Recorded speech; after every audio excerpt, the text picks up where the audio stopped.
जी, अस्सलाम वालेकुम dear students. मैं हूं रिजवान अहमद। आप सब लोग कैसे हैं जी? उम्मीद करता हूं आपका दिन अच्छा चल रहा होगा। डियर स्टूडेंट्स, कल का जो हमारा लेक्चर था वो नाउन और नाउन फ्रेज के ऊपर था। हमारे पास जो हमारा पहला चैप्टर है उसकी एक्सरसाइज हम कर रहे थे। आपको याद होगा कल हमने बड़े अच्छे से सीखा और मैंने जो आपसे पूछा आपने वो बड़ा बेहतरीन जो है वो बताया, सबने बिल्कुल ठीक बताया। आज इसकी एक्सरसाइज में एक तो और छोटी सी चीज़ें रह गई हैं। वो जैसे कि हमारे पास जो सी पोर्शन है इसका क्वेश्चन का, वो हमने किया था। उसके बाद डी जो है उसके अंदर है कि fill in each blank with past indefinite और past continuous tense of the verb in bracket. कि पास्ट इंडेफिनिट और पास्ट कंटीन्यूअस टेंस के बारे में जो है वो हमने आज सीखना है। तो थोड़ा सा हम काम जो है वो इसके ऊपर करेंगे। मैं आपको ब्रीफली बताऊंगा और फिर इससे आगे जो है वो हम आगे अपना स्टार्ट कर सकते हैं अगर हमारे पास टाइम बचता है तो। जी हाँ, देखें, इस एक्सरसाइज में जो हमारे पास टेंसेस पूछे गए हैं वो पास्ट टेंसेस हैं और उसकी एक तो इंडेफिनिट और कंटिन्यूस के बारे में पूछा गया है। देखिए, जो पास्ट इंडेफिनिट टेंस है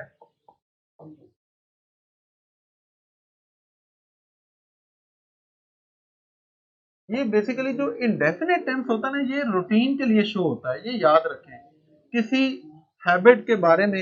तो एक ऐसी हैबिट जो आपके माजी में थी, एक ऐसा एक्शन जो आपने माजी में किया, वो अब आप नहीं करते, ठीक है। वो माजी के अंदर एक्शन स्टार्ट हुआ, माजी के अंदर ही खत्म हो गया। उसके अंदर हम सम टाइम जो है वो टाइम फ्रेज भी ऐड कर लेते हैं कि किस टाइम हुआ। उर्दू के अंदर इसकी क्या पहचान है? जैसे उर्दू के सेंटेंसेस, उसके एंड पे अलिफ, छोटी ये, बड़ी ये, इस तरह का आ जाए तो हम समझते हैं कि इन सेंटेंसेस को अब हमने कन्वर्ट करना है पास्ट इंडेफिनिट के अंदर। इंग्लिश के अंदर हम क्या करते हैं कि इसमें हम वर्ब की जो है वो सिर्फ सेकंड फॉर्म इस्तेमाल करते हैं, दैट्स इट। जैसे देखें, हमारे पास लेट्स से कि वर्ब है गो, ये इसकी बेस फॉर्म है। इसकी सेकंड फॉर्म क्या बन जाएगी? वेंट। थर्ड फॉर्म इसकी पार्टिसिपल क्या बन जाएगी? गोन। और आगे प्रेजेंट पार्टिसिपल में से हम कहते हैं गोइंग। तो जो पास्ट इंडेफिनिट हमने यूज करना है उसमें हमने अपने वर्ब की जो सेकंड फॉर्म होगी, जैसे ये पहली, दूसरी, तीसरी और ये चौथी, तो उसमें हम सिर्फ अपने हर वर्ब की सेकंड फॉर्म ही इस्तेमाल किया करेंगे। अगर हमने उसको नेगेटिव बनाना है तो उसमें हम क्या करते हैं कि फिर हम डिड नॉट लिखते हैं और उसके साथ फिर आगे हम वर्ब की जो है वो फर्स्ट फॉर्म इस्तेमाल करते हैं। एग्जाम्पल के तौर पर देखें, जैसे मैं लाहौर गया। अब देखें, ये अलिफ आ गया एंड पे, हमें पता चल गया कि इसको हमने किस में कन्वर्ट करना है? पास्ट इंडेफिनिट में। तो सबसे पहले मैं अपना सब्जेक्ट लिखूंगा आई और उसके बाद वर्ब की कौन सी फॉर्म लगाऊंगा? Second form, I went to Lahore. अब अगर मैंने इसको नेगेटिव बनाना है तो मैं कहूं मैं लाहौर नहीं गया था या गया, तो इसमें क्या होगा कि आई, उसके बाद हम डिड नॉट लिखेंगे, आई डिड नॉट, क्योंकि नेगेटिव बनाने के लिए इसमें हमने डिड नॉट यूज करना है। आगे वर्ब की कौन सी फॉर्म आएगी? फर्स्ट फॉर्म आएगी, I did not go to Lahore. ठीक है जी। इसी तरह जब हमने इसको इंट्रोगेटिव बनाना है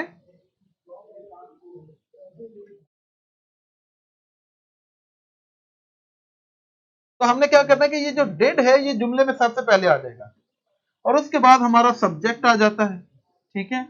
उसके बाद हमारी वर्ब की फर्स्ट फॉर्म आ जाती है, उसके बाद हमारा ऑब्जेक्ट आता है और एंड पे हमारा जो है वो क्वेश्चन मार्क आ जाता है।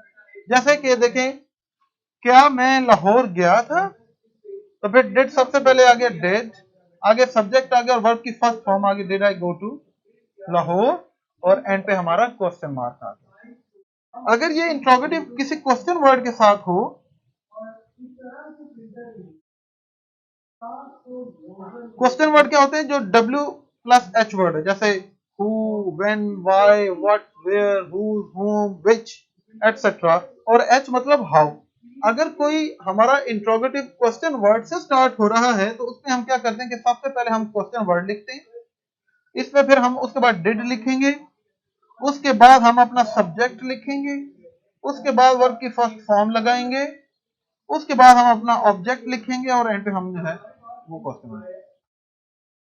मैं लाहौर, मैं लाहौर कब गया था? कब गया था? अब ये कब जो है ये क्वेश्चन वर्ड है, तो व्हेन सबसे पहले आ गया, उसके बाद डिड आ गया, व्हेन डिड, उसके बाद सब्जेक्ट आ गया, वर्ब की फर्स्ट फॉर्म आ गई, आगे हमारा ऑब्जेक्ट आ गया और एंड पे हमारा क्वेश्चन मार्क आ गया। When did I go to Lahore, जब मैं लाहौर कैसे गया था तो हाउ डिड आई, ठीक है। इसी तरह अगर आपने इंट्रोगेटिव प्लस नेगेटिव, ऐसा जुमला जो सवालिया भी हो और नेगेटिव भी हो, उसको आपने क्या करना है कि सबसे पहले डिड आ जाएगा, उसके बाद सब्जेक्ट आएगा, उसके बाद नॉट आएगा, फिर वर्ब की फर्स्ट फॉर्म आएगी, उसके बाद हमारा ऑब्जेक्ट आएगा और उसके बाद हमारा क्वेश्चन मार्क आएगा। जैसे क्या मैं लाहौर नहीं गया था, तो did I not go to Lahore और एंड पे हमारा क्वेश्चन मार्क बन गया, ठीक है।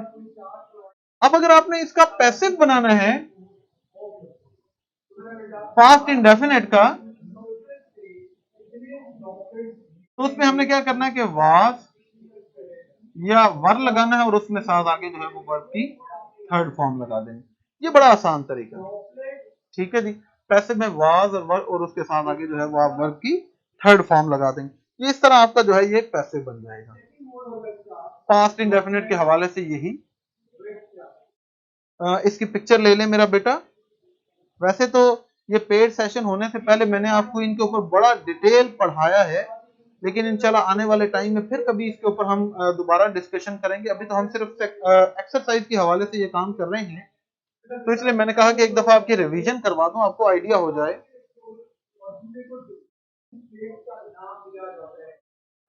ठीक हो गया जी। चले, अब आपने इसकी पिक्चर ले ली होगी अब तक। आगे चलते हैं।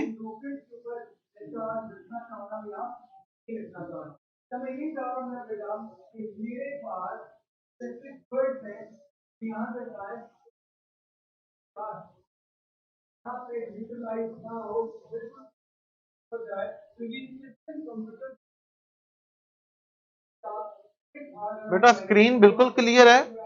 हसन, अपने पेज को रिफ्रेश करो और अपनी वीडियो क्वालिटी है वो 1080 पे ले आओ। कुछ इशू नहीं है, ठीक है। आगे चलते हैं जी। उसके बाद है हमारे पास पास्ट कंटिन्यूस।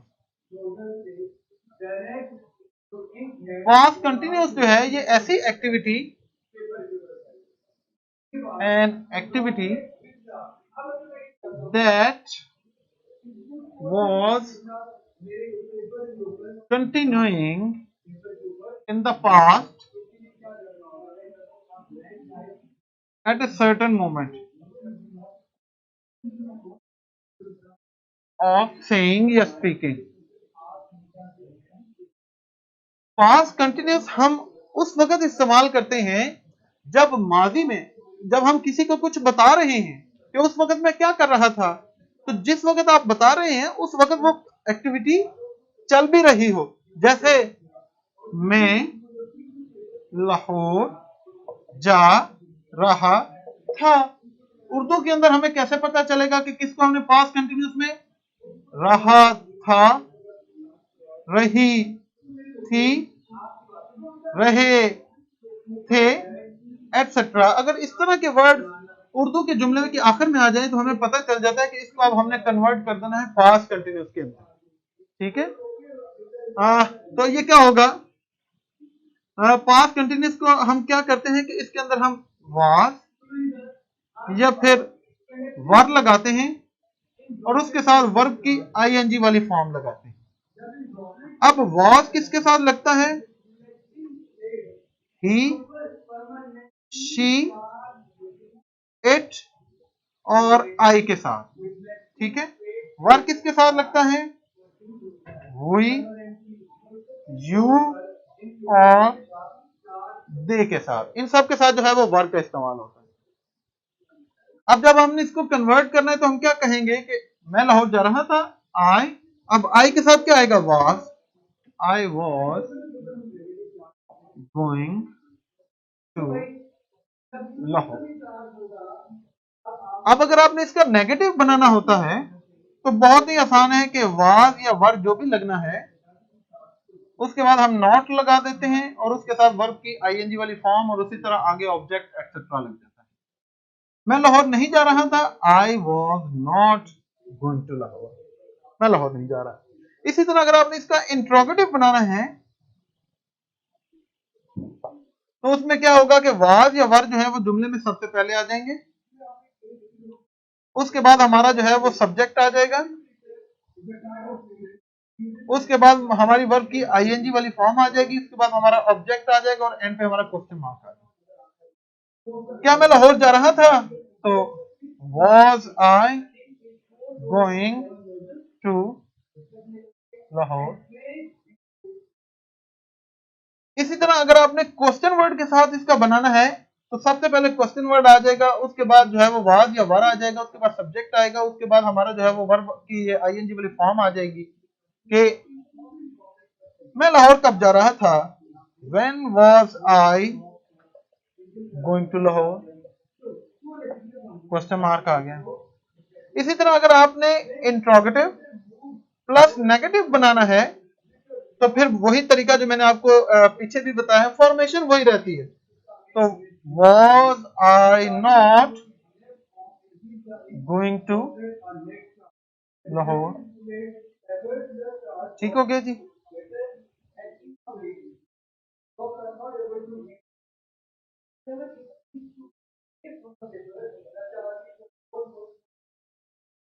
चलें,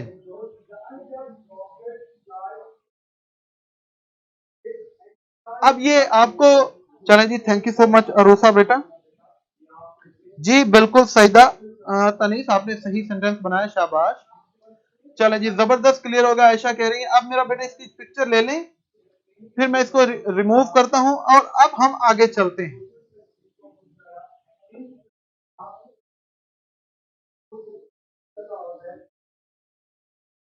मैं आपको कुछ और चीज अब इसके बारे में समझाना चाहता हूं, मैं इसको जरा इरेज कर दूं।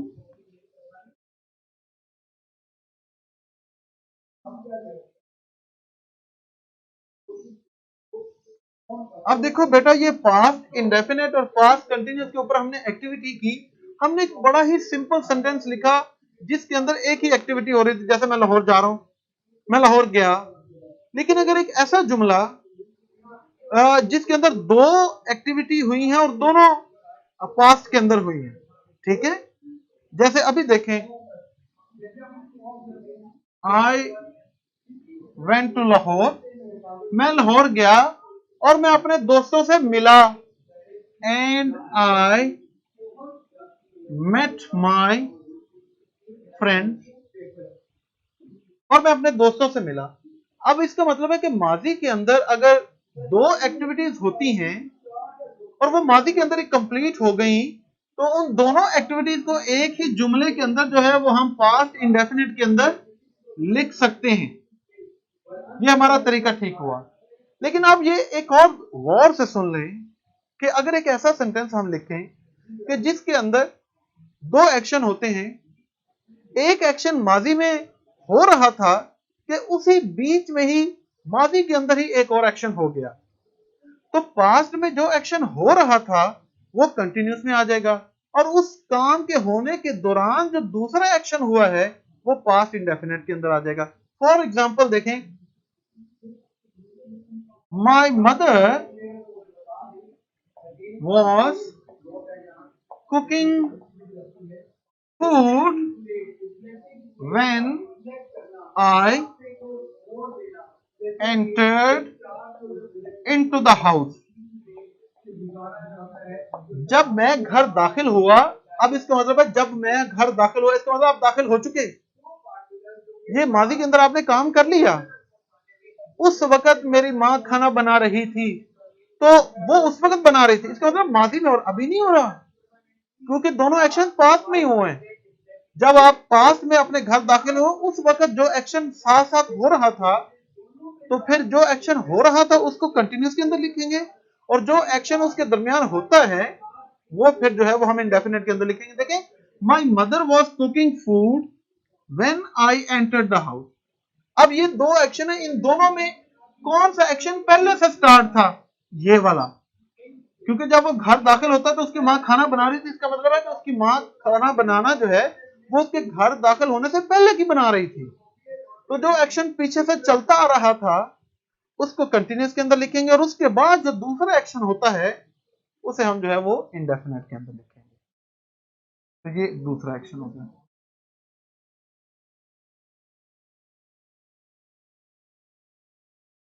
जैसे देखें, जब कल मैंने तुम्हें फोन किया उस वक्त तुम क्या कर रहे थे, क्या कर रहे थे कि उस टाइम पे क्या हो रहा था, तो जो हो रहा था वो पहले से हो रहा था, तो फिर उसके बाद आपने फोन किया, तो जो काम चल रहा था उसको आपने क्या करना है, उसको कंटिन्यूस के अंदर, और उसके बाद जो एक्शन हुआ है उसको आपने इंडेफिनेट के अंदर लिखना है।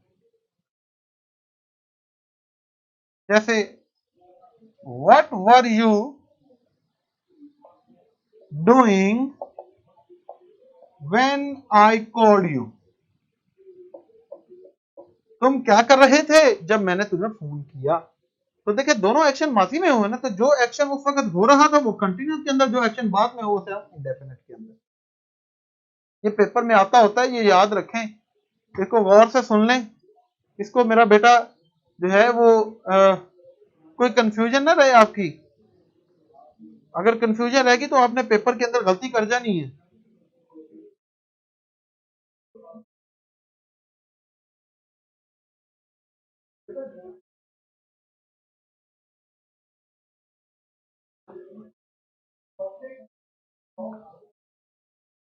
जी कोई क्वेश्चन जी अभी तक, ये सब क्लियर है?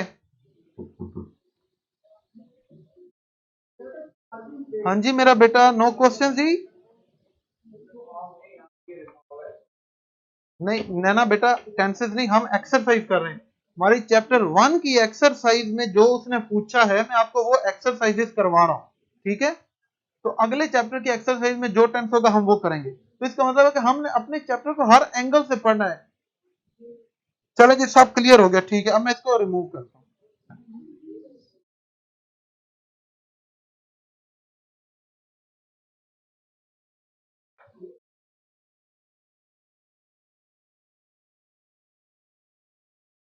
अब एक सेंटेंस है वो मैं लिखता हूं तो आपने मुझे इसको करेक्ट करना है। आई डैश, और इसके अंदर मैं लिखता हूं sit in the cafe when you dash call मी।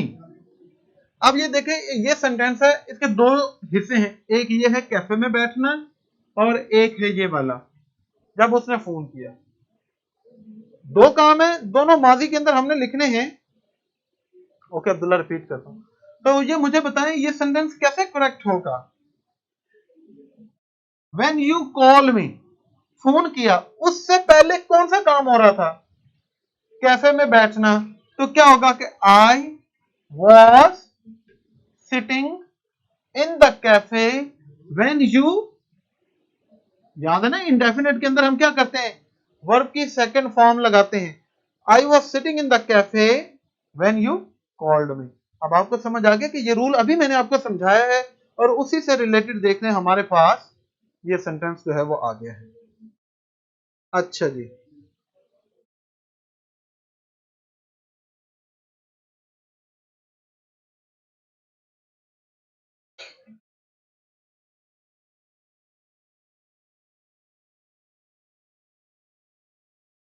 अगला सेंटेंस है when you dash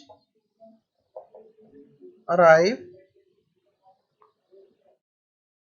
at the bus stand comma who dash be there. अच्छा अब देखें, मैंने ये भी अभी आपको करवाया कि दो एक्शन जो माफी में हुए हैं चल नहीं रहे, ये आप देखें, ये भी है ना कि एक है उसका पहुंचना और दूसरा है किसी और शख्स का जो है वो उस जगह पर पहुंचना, एक आपका बस स्टेशन पर पहुंचना, एक दूसरे आदमी का पहुंचना, लेकिन इन दोनों में देखें कि कोई काम जारी नहीं है। तो जब कोई काम जारी नहीं है और दोनों एक्शन माजी में हुए हैं तो फिर आप क्या कर सकते हैं, बताएं, शाबाश, इसको हम जो है वो लिख सकते हैं पास्ट इंडेफिनेट के अंदर। तो ये क्या हो जाएगा कि when you arrive at the bus stand comma be, ये बी जो है ये बेसिकली हेल्पिंग वर्ब के लिए होता है कि यहां पर आपने कौन सा हेल्पिंग वर्ब लगाना है।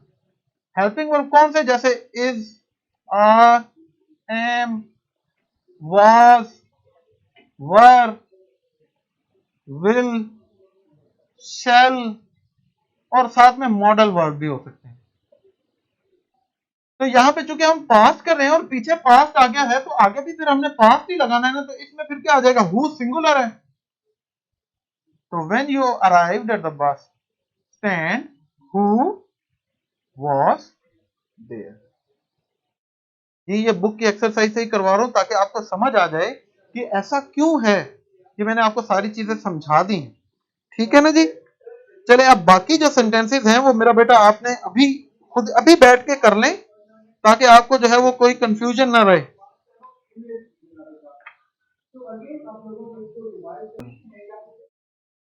जी 5 सेकंड मेरा बेटा रह गए हैं जी आपके। चले जी, रिजल्ट जो है वो सामने आ गया है।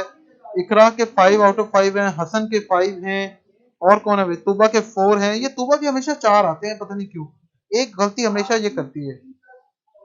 अच्छा जी, अदीना के 0 हैं, पता नहीं इनके 0 क्यों हैं, इन्होंने टेस्ट नहीं पार्टिसिपेट किया या क्या है। अहमद के 3 हैं। शावेज, तुम भी हमेशा शावेज बेटा गलतियां करते हो, पता नहीं क्यों। एक पूरा साल हो गया आप जो है वो थोड़ा सा उम्र के एक है, उम्र पता नहीं क्यों ऐसा है, आप बता सकते हैं कि ऐसा क्यों है जी। अच्छा जी, लास्ट एमसीक्यू वफा, लास्ट एमसीक्यू क्या था जी, जरा मुझे बताएं, मैं अभी क्लियर कर देता हूं।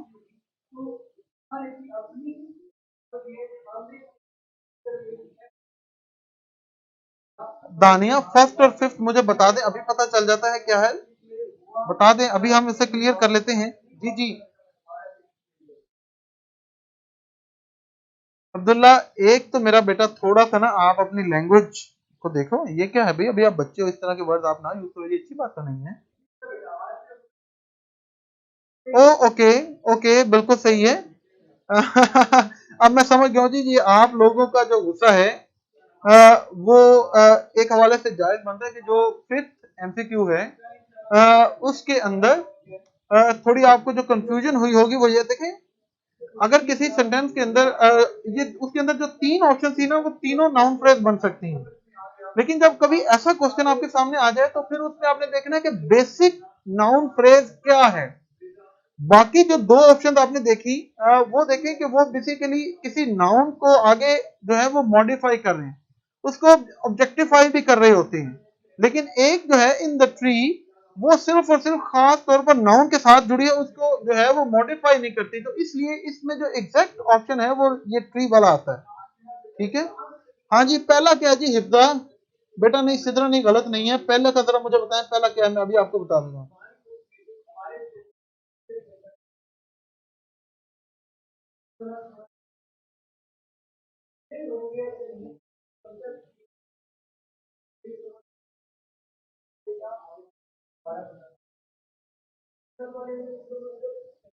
The big black cat ran up the tree. अब ये देखिए, ये अप द ट्री जो है ये वर्ब के साथ लगा हुआ है। ठीक है,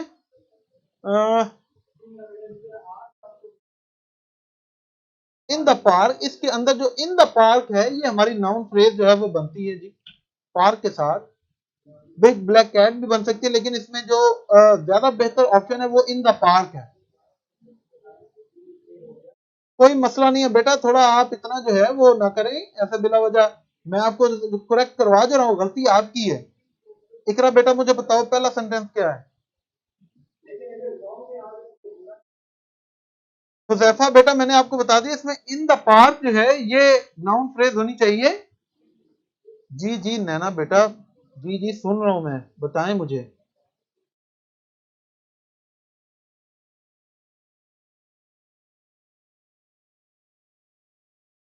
हाँ वही कह रहा हूँ, इन द पार्क मैंने वो पहले सेंटेंस नहीं ना देखा था, अभी मैंने देखा है। हुजैफा कह रहे हैं कि फेडरल बोर्ड के में पैराफ्रेजिंग आती है, ये समरी। हुजैफा मुझे नहीं पता, मैंने फेडरल बोर्ड नहीं देखा, मैं देख के आपको बता दूंगा, ठीक है। जी जी नैना बेटा, आपका क्या क्वेश्चन है मुझे बताएं ना। अभी आपका जो है वो उसको करेक्ट कर लेते हैं। बताएं पहला एमसीक्यूज क्या था जिसमें इशू आ रहा है।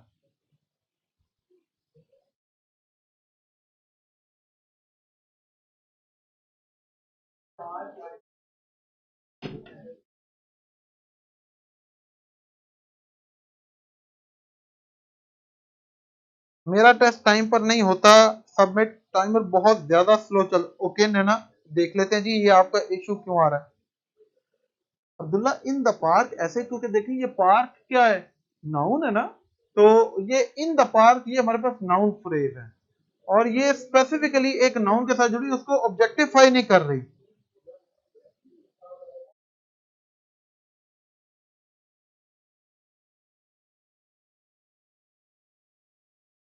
हाफिजा कह रही हैं कि नाउन जो फ्रेज है उसको एक दफा आप जो है वो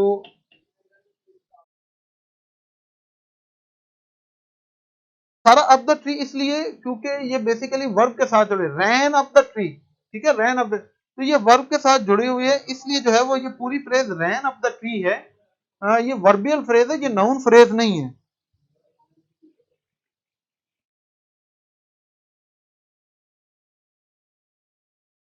हाफिजा आपने जो कल वाला लेक्चर था वो आपने जरूर सुनना है आज शाम को आराम से बैठ के, ताकि आपको नाउन फ्रेज के बारे में थोड़ा आइडिया हो जाए, अगर आपकी कोई कंफ्यूजन है तो दूर हो जाए। जी हाँ, कैट भी तो नाउन है अब्दुल्ला, लेकिन मैंने आपको ये बताया कि जब हमारे पास एक सिंपल नाउन फ्रेज हो, कैट के साथ देखें बेसिकली जो है वो उसको मॉडिफाई उसने किया, मॉडिफाई यूज किया, एडजेक्टिव वगैरह यूज किए हैं, ये नाउन फ्रेज बनती है। लेकिन इसके साथ हमारे पास इस जुमले के अंदर एक और नाउन फ्रेज भी है जो ज्यादा सिंप्लीफाई, तो जो बेसिक नाउन फ्रेज हो फिर हम उसको क्लिक करते हैं। जी हाँ, big black cat adjective phrase बन सकती है, क्योंकि है ही वो ना।